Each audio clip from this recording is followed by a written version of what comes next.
Hi,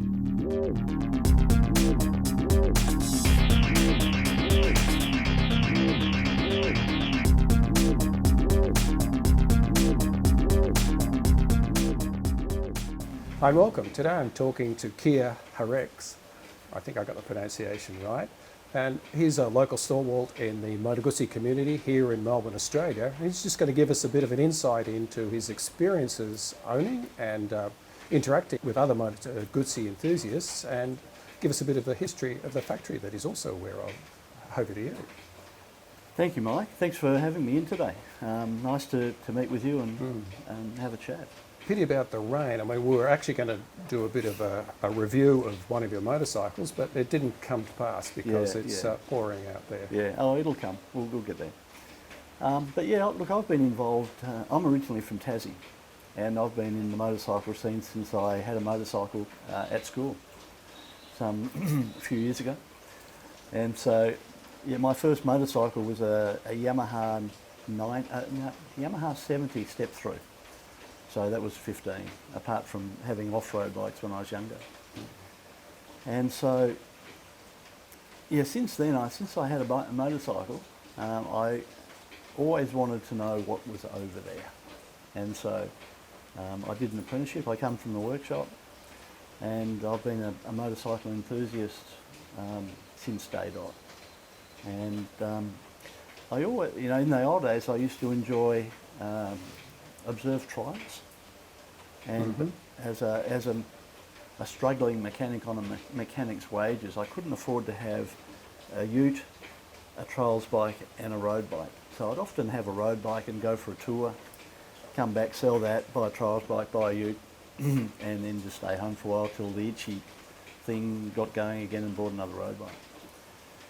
And so I've had all manner of road bikes, but initially all Japanese bikes.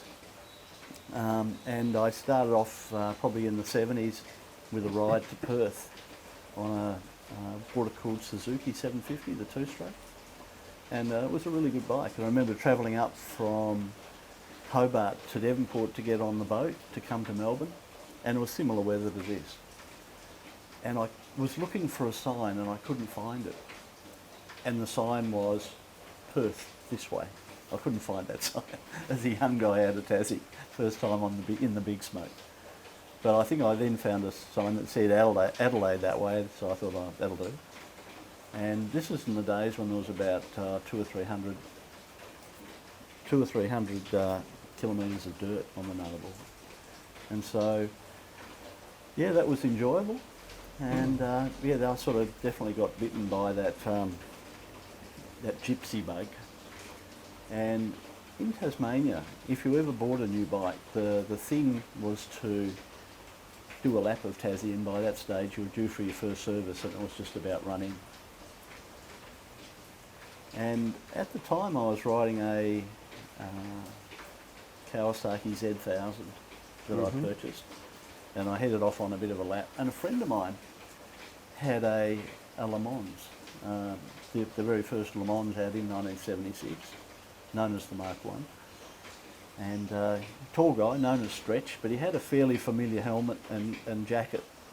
And as I sort of came to finish my last stretch of the circuit of Tasmania, I came up round the airport towards Hobart, and there's a fairly big stretch where the road's fairly quick, 110 k's an hour. And I saw him on his bike up there, and I thought, I'll round him up on this Z1000 and just blow him into the weeds. And I went past him fairly rapidly, and as I went past, I looked back to see how far back he was, and he was right there. And I automatically thought, I don't think he had a chance to go back a gear, but he just opened it up. And I thought, that thing's got a bit of grunt. And so I just took notice of that particular bike. And then other friends had bikes. A friend of mine then bought what was called a Nuvero Falcone. Oh yeah. Which was the 500 single. The 500 single, but in the 1972. Yeah, so it had the enclosed flywheel. Yeah, it was a bit updated styling-wise. Just a more modern looking Falcone. Still only had about 5 horsepower from memory. And it was a heavy as. And yeah, so I kind of got interested in the differences. And then my very first Guzzi that I brought was a Mark II Le Mans. And I was working, and then I headed down to Maffra in Victoria on the way to Bairnsdale. And this guy had this Mark II, and I took it for a ride and learned about the quirkiness of it. You know, that situation where when you idle it and just give it a bit of a rev, it wants to go. And I realised that it didn't have an out of round flywheel, it was just what a Guzzi was. And I guess that was the love affair for me. And I bought that Mark II Le Mans, and I guess over the years I've had all nature of them, and I suppose at one stage I probably had about 14 in my collection, and now I'm just I'm just thinning right out. I've only got about 3 now. As you know, and I've got a couple for sale because I now live overseas. And so our club in 2016 went to Italy, to Mandello. This is the Moto Guzzi Club. Moto Guzzi Club of Victoria. Headed across for the 95th anniversary. And I had my name on the top of the list to go, and this is through TLM and T.O. Lammers, who's got a big display in Yea in regional Victoria. And anyway, I didn't go because I ended up getting divorced. And so my first trip to the factory was last year. And so headed across and stayed with some people involved in the history of the story. And it's a fantastic story, as you know. And it's interesting when you have a manufactured mark like Moto Guzzi that's been in production for 102 years, almost 103 on March 15, 103 years. And when you actually stand in the walls of the factory and realise that since 1921 they have been contributing to the build of these motorcycles for that long continuously, it's pretty much wow. Like, has anybody else actually done that? And so it's known that Moto Guzzi is the oldest continuous manufacturer in Europe. And even though Harley Davidson started earlier and probably have been the longest, I don't know whether they've had that from the same factory. No, I don't know. I'm not really familiar with Harley Davidson. Yeah, me neither. But either way, it's a fantastic feat for Moto Guzzi. And so the idea was to go at a time when it was quiet, because I'm a bit of a historian and a bit of a pedantic person when it comes to the history. You know, that sort of guy that if somebody wants to know a particular model or if it's right or wrong, they give me a call. And I was given the option to, on the 100-year celebration, we have a very nice magazine, and I was given the task of writing a very brief history, which I did. And then through that, looking at the history, you tend to sort of, you only know history of what's generally been printed. And so I thought there's some issues in the history which are a little bit, not sure whether they're factual or whether they are part of the myth. No, because I know from experience that history does certainly, it's very easy for it to become distorted if you're relying even on publications from the past. Yes. They can be incorrect information, effectively propagates from magazine to magazine, from book to book. Yes. So I did go to Mandello, and I spent 6 weeks at a time when it was fairly quiet.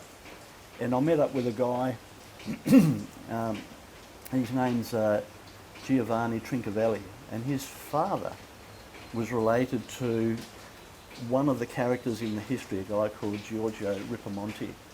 And Giorgio Ripamonti was a mechanic in Mandello Delario, and essentially he was a blacksmith that he had a workshop, and his mechanical work was mainly to do with the maintenance and repair of the marine engines on the boats on Lake Como.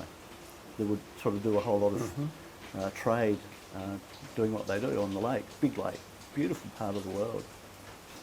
And this particular blacksmith shop that he had, history states that Carlo Guzzi himself grew up with an interest in mechanical stuff and would actually spend a bit of time at the blacksmith shop with Giorgio Ripamonti.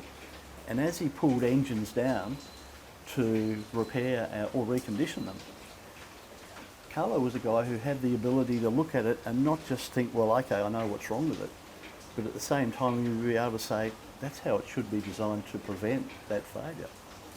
And so he was a little bit gifted in that ability. And so, yeah, Carlo was involved in that. And then he, as the story goes, he met two other passionate guys about motorcycles in World War One in the Air Force. Let's assume that story is not known to many people. It's certainly known to the Guzzi community, but it's a romantic story pretty much where you had Carlo Guzzi, who's a self-taught engineer. He's not a qualified engineer, but his brother was. His name was Giuseppe Guzzi, and known as Necco, older brother. And Carlo's one of 4 kids. 2 boys, 2 sisters. Anyway, so Carlo's had this knack, if you like, of understanding mechanical stuff. And so he meets, first of all, he meets a guy, a slightly older guy, who has been an ex-motorcycle racer. And his name is Giovanni Ravelli. And then there's a younger guy who comes onto the scene, a tallish guy, a little bit self-assured, if you like, and his name is Giorgio Parodi. But they all have this interest in motorcycles. And through working in the Air Force, this is the seaplanes. I don't know, the Squadra Marina, something like that. I don't exactly know off the top of my head. And so they meet and they go about their business of flying planes and repairing and servicing planes, but with this shared love of motorcycles. And so the plan was that Carlo already had in his mind a design to build a 500cc engine. And as a result of being in the Air Force, there was a lot of aeronautical refinements he was able to put into it. Giovanni Ravelli's role was going to be to race this and showcase the machine once it came out. And of course, Giorgio Parodi's father was a very wealthy guy, and he lived in, he was Genovese and lived in Genoa, and he was a shipbuilder and had luxury shipping lines, so he was quite wealthy. And so they managed to get Giorgio Parodi's father to be interested in the project. And he said he would lend them the money for it, provided that the prototype was something that wasn't just a drawing, but was something that he could touch and feel and sit on before he agreed to lending the money. Mm-hmm. And so the pressure was on Carlo to come up with a machine which was going to pass the acid test. And so the prototype that Guzzi built in 1919 was a beautiful bike, very beautifully engineered. It was a 500cc overhead cam 4-valve engine, and it had all the bells and whistles on it. And he ticked it off, and of course Giorgio Parodi's father did his own if you like, research in the industry and thought, oh no, there's a chance for this if it's all good. And it kind of started there. Unfortunately for the three, in 1919, Giovanni Ravelli died in an accident, a flying accident. And so while he saw the prototype, he didn't see the factory start in 1921. And so you'll see on the emblem for Moto Guzzi, over here you can see the wings, the eagle spread wings. That's the part of the insignia for the Air Force, Italian Air Force. And so the spread eagle wing is in memory of Giovanni Ravelli. Moto Guzzi, interesting name. The prototype was called GP for Guzzi and Parodi, but it was thought that maybe GP could stand for Giorgio Parodi, and they decided to step back from that and call it Moto Guzzi. But from what I've read and from others I've spoken to in Italy, it was probably more along the lines of old man Parodi thought, if this project fails, we probably don't want to be associated with the name. So it'd rather be one step back from a just potential removed, disaster. and let's call it Moto Guzzi in case it reflects badly. So he was a pretty astute sort of a guy. And that's the birth of it. And so Moto Guzzi started in 1921, 15th of March. And so there was the shareholder was Giorgio Parodi and his father Vittorio, Emanuele Parodi. And there was another representative who was Giorgio's nephew. And his name was, anyway, he was a Parodi, Angelo Parodi. And he was really the old man's eyes and ears, because young Giorgio was a little bit brash, and he was there to report back to the old man in case he got a little bit wrapped up in the scheme and wanted to do things without thinking it through. But yeah, so the history of Guzzi in the old days is perhaps, if you like, now that Guzzi has stabilised after the racing years, and it's kind of sexy to be involved in the history. But sorting out what's myth and what's fact has been an interesting journey. And so I spent some time in Mandello, and most people seem to stay there for a week, 10 days. I stayed there for 6 weeks. And after a period of time, you go for a coffee somewhere and people say, "Are you still here, Mike?" And I say, "Yeah, I'm still here." "So what are you doing here?" And to that you'd say, "Well, I'm actually looking to do some research on the history of Moto Guzzi." And so, "Oh yeah, okay." And then for me, the magic part was when you go back to that coffee shop a couple of days later and they say, "Look, if you've got some time, would you like to look at my father's album and some photos that he took before he passed away?" And that was like, wow. And so you begin to gather stories and see pictures and get an understanding of what really happened. And so my plan is to write a book about the stories behind the story. And there's so many different stories, which is fantastic. So more about the people involved and their stories rather than just a technical book on the machines themselves. I mean, and that's true. I mean, the technical book, I mean, there are models of Guzzi, which is just amazing stuff. But it's not all about that. It's stuff about the evolution of the stuff behind. And there's some great stories that I've been able to find. Without going into it at all, but there's some fascinating stories, like I say. And so I'm going to go back there again this year and interview some more people and get permission, maybe record some of that stuff, and write a book, which is my plan. Do you want to tease us with perhaps something that you think that no one's heard about the people behind the factory? It's interesting that Carlo Guzzi himself was a bit of a workaholic. His mum was an English woman, and he had a son, and very people know about his son, and his name was Ulysses. And there's very little written about Ulysses in the history of Moto Guzzi, even though he was a part of it towards the end. But Ulysses himself was in the Air Force in the Second World War, and as an Air Force pilot he got shot down behind enemy lines, and he was saved by the resistance movement, the partisans. And as a result he became involved in the partisan resistance movement.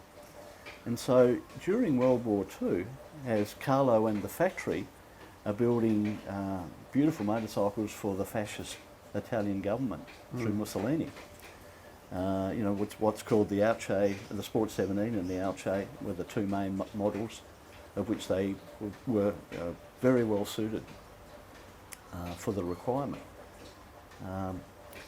Towards the end of the year, towards the end of the war in 1945, the historians around would know that Mussolini himself was captured in northern Italy trying to get to Switzerland with his girlfriend, his mistress. So he was dressed in a German uniform, and just by dumb luck he got caught by being in the wrong place at the wrong time. And it's quite possible that at that stage Carlo's son, who was married to a lady, and her name was Locatelli, Angela Locatelli, she was high up in the resistance movement at all. So it's quite feasible that by that time Ulysses was the guy that said, once the partisans had said, we've captured Mussolini, what do you want us to do? He may well have given the order to just execute him. And that's what happened. He was shot across the lake from Mandello, and his body was carted down to Milan, where he was strung up. And so Ulysses didn't have much to do with the motorcycle side of things, but he was on the other side of the ledger in terms of the war. But Carlo did have a reputation of being an Italian Oscar Schindler, which means that during the war years he had an extraordinary number of people work at the factory to protect them from the Nazis. And I managed to get a job working in the museum as a guide, just through a bit of dumb luck, being in the right place with some other people. And as people would show me books about the history, they would sort of show me pictures, and I was able to say, oh yeah, that's the names of each of those characters. And they say, how do you know that? I said, just do. And so I got introduced to certain areas and certain clubs, and ended up getting a job as an official factory tour guide, all volunteer guys. And I was the only English-speaking one out of 14. Wow, I would have thought they would have had more English-speaking guys. Only one other guy could speak English, but he spoke a smattering of stuff, but the other guys couldn't. But most of the guys who were the local people, whose fathers and uncles and brothers worked at the factory, their role in doing that particular job as a tour guide was a homage to Carlo, because he was so revered, and it was such a special thing for people to work within the factory with Carlo, and so those roles were handed down in the and so it was like a homage to pass the message on, what a wonderful guy Carlo was and what a great factory or company it was to work for. And so I'll be going back and doing some more work. This time I'll be going to the museum, not to the museum, I'll be going to what they call the meeting in September. And the meeting in September is when they actually open the factory up to the public. It's only for a week to 10 days, once a year. And so you'll be able to see some of the new stuff that's been put in there by Piaggio. And Piaggio has been in charge of the factory almost 20 years, 2004, since they actually took over Aprilia. And then 2008 was when they officially recognised Moto Guzzi as being part of Aprilia. And so it's interesting that as Piaggio own it, they're focused on their Piaggio products. But I'd love to be able to get in there and have a look at how the manufacturing plant has been updated. I've having made some requests about accommodation to go back there. I've been asked if I'd go back and do some more tours in the museum. So I'm looking forward to doing that as well. Well, I think that about covers everything that we can cover today. It'd be good to get you back and actually do sort of like an owner's review of your... So 1934 Moto Guzzi 500 single, isn't it? Yeah, 500 S. S. Oh, the sport model? No, not sport. It's S for standard. S for standard. Because after the war years, and getting towards the Second World War, I suppose, but those years after the First World War, there was a lot of people struggling to get back on their feet, and so this bike was built just for the average Joe, cheap as could be, a highly developed 4.9 to 1 compression ratio. So it had run on the fuel that was available in Italy after the war. Exactly right. And it was obviously designed to be reliable everyday transport and also a bit of weekend fun. And inexpensive bike, and but it had the classical, still had the classical what's called the opposed valve engine, which is overhead exhaust and side valve inlet. Anyway, we'll go into that, I think, in a bit more detail Yeah, sure. when the weather finds up. Yeah. Might be some time, considering you're off overseas Yeah, next week. I now live half of my life overseas. I live in Vietnam for half of it. So it's another story, riding an everyday rider in Vietnam. Yes, I don't think I quite have the time for that story today. Anyway, I'd like to thank you for your time, and I hope all of you enjoyed that interview with Keir. I won't say his surname, I still haven't got it right. And we'll see you next time. Thank you, Mike.